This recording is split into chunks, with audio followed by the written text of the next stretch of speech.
Il y a exactement 33 ans, le 21 novembre 1990, démissionnait de son poste de Première ministre. L'occasion pour FR de se pencher sur la relation complexe qu'entretenait l'Iron Lady avec Elisabeth II, lors de ses mandats allant de 1979 à 1990. Le 21 novembre 1990, le Dame de Fer a fini par plier. Il y a 33 ans, jour pour jour, remettait sa démission du poste de Première ministre à Elisabeth II, après 11 années de service rendu au Royaume-Uni. 30 ans plus tard, Netflix a adapté en série la relation glaciale entre les deux femmes de pouvoir, lors de la saison 4 de The Crown, qui a débarqué le 15 novembre 2020 sur Netflix. Cette salve d'épisodes se centrait sur l'arrivée de la princesse Diana, jouée par Emma Corrin, au sein du clan Windsor et retraçait sa relation compliquée avec le prince Charles et la reine Elisabeth II, Olivia Colman.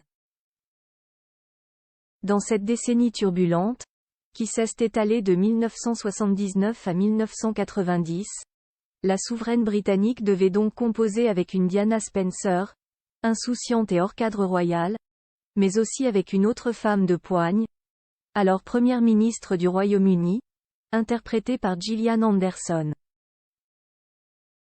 Née à seulement 5 mois d'intervalle, Elisabeth II et la Dame de Fer auraient pu constituer un duo de pouvoir inédit au sein de la puissance britannique. Il en a pourtant été tout autre, car leur faible écart d'âge ne les a pas empêchés d'entretenir une relation complexe. La reine trouvait Lady Thatcher souvent froide, malgré le respect qu'elle portait à son parcours. Surtout, les deux femmes s'opposaient sur de nombreux points de vue. Car si, première femme à diriger le parti conservateur, était défendue bec et ongles par la reine-mère, il n'en était pas de même de sa fille aînée, loin de complètement adhérer à l'idéologie méthodiste de l'Iron Lady. L'historien britannique Ben Pimlott, décédé en 2004, dira même un jour de la souveraine qu'elle était un peu de gauche, à sa manière. Elisabeth II et des différences de point de vue en effet, Elisabeth II aurait essuyé quelques sueurs froides pendant les 11 ans de gouvernement thatchérien. Que ce soit avec la guerre des Malouines en 1982, puis la grève des mineurs au milieu des années 1980. Ce dernier conflit l'a beaucoup marqué. Entre mars 1984 et mars 1985, près de 100 000 ouvriers ont arrêté le travail pour contester la fermeture d'une vingtaine de mines de charbon. Face à la virulence des syndicats, peu enclines à négocier, y a opposé une fin de non-recevoir. Elle, qui pensait que les épouses des mineurs finiraient par raisonner leurs maris, a vite déchanté, car ces dernières ont rejoint leurs époux dans le combat. Dans ce conflit, la souveraine britannique, qui devait à l'époque, et encore aujourd'hui, montrer une neutralité politique à toute épreuve, aurait exprimé son soutien pour les épouses de mineurs. Un autre sujet a durablement opposé Elisabeth II et l'apartheid en Afrique du Sud. Contrairement à la souveraine britannique, la première ministre ne soutenait pas les sanctions faites contre le régime sud-africain. Grande amie du président Peter Willem Botha, l'homme fort de l'apartheid, la femme politique entretiendra une relation ambiguë à la ségrégation.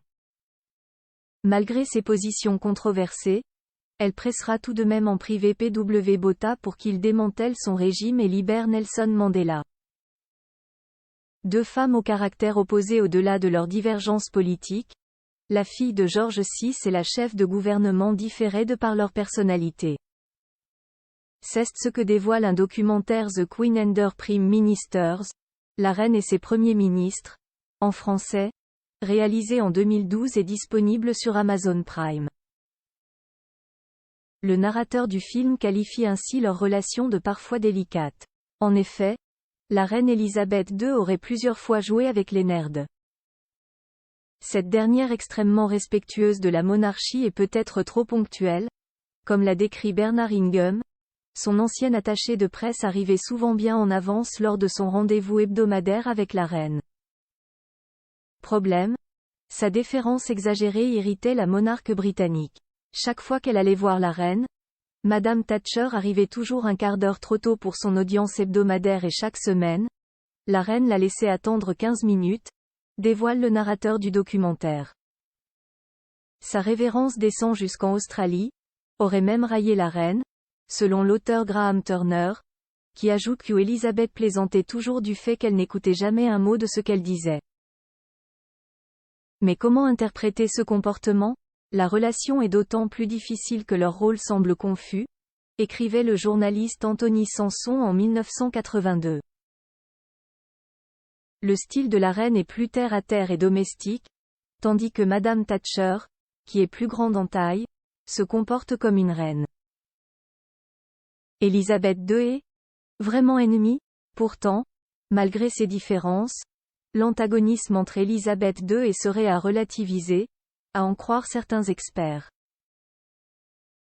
Selon la dramaturge britannique Moira Buffini, qui a consacré une pièce à leur relation, la reine était un modèle pour la première ministre britannique. Les chapeaux, les gants, les manteaux aspiraient tous à ressembler à la femme qu'elle admirait. Aspirer à être royale, a dévoilé la femme de théâtre auprès du Guardian. Selon le biographe royal Hugo Vickers, Elizabeth II aurait quant à elle été très contrariée par la façon dont Lady Thatcher a été évincée en 1990. Cette dernière a été obligée de démissionner face à la défiance de certains membres de son gouvernement, dont Michael Heseltine, qui s'est opposé à elle lors d'une élection au sein du Parti conservateur. Preuve de ce soutien implicite de la reine, en 1995, elle honore de l'ordre de la Jarretière, la plus haute distinction britannique. Surtout, la monarque britannique rendra le plus bel hommage à l'ancienne première ministre en se rendant à ses funérailles en 2013.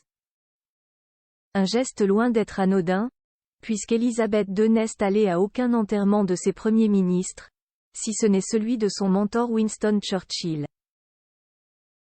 Sa présence sera d'ailleurs interprétée par de nombreux médias britanniques dont le Télégraphe, pourtant monarchiste, comme totalement en décalage avec l'impartialité traditionnelle de la monarchie britannique moderne. Alpha Agency, autour de